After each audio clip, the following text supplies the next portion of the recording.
នេះគឺជាដំណើរការនៃការផលិតអាសូតតើជាអាសូតធ្វើឲ្យផលិតឡើងយ៉ាងដូចម្ដេច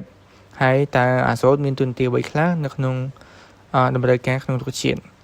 អញ្ចឹងដើម្បីផលិតអាសូតបានវាត្រូវការស្រូបយកអាសូតពីបរិយាកាសហើយដំណើរការនៅក្នុងម៉ាស៊ីនដែលមានជាច្រើនផ្នែកដោយដំបូងត្រូវស្រូបយកអាសូតពីក្នុងបរិយាកាសរួចឲ្យមានប្រតិកម្មជាមួយនឹងអ៊ីដ្រូសែនតែក្នុងលក្ខខណ្ឌនេះត្រូវស្ថិតក្នុងសីតុណ្ហភាពចន្លោះ450ទៅ500អង្សាសេហើយនៅក្នុងសម្ពាធ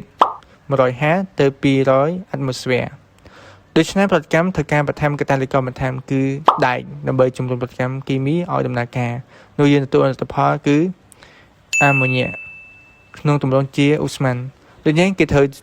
បំលែងអាម៉ូញ៉ានេះឲ្យទៅជាទម្រង់រាវហើយអាម៉ូញ៉ាគឺជាសមាសធាតុផ្សំមួយដ៏សំខាន់នៅក្នុងជីផ្សេងៗដូចជាអូរ៉េជាអាម៉ូញ៉ូមនីត្រាតជាអាម៉ូញ៉ូមស៊ុលហ្វាតហើយចំពោះតួនាទីរបស់អាសូតគឺមានតួនាទីទី1គឺធ្វើឲ្យស្លឹករបស់រុក្ខជាតិមានពណ៌បៃតងចាស់ហើយក្រាស់ទី2ធ្វើឲ្យរុក្ខជាតិមានការលូតលាស់បានយ៉ាងឆាប់រហ័សទី3វាជួយបង្កើតនៃការផលិតអរម៉ូននិងប្រូតេអ៊ីនសម្រាប់រុក្ខជាតិ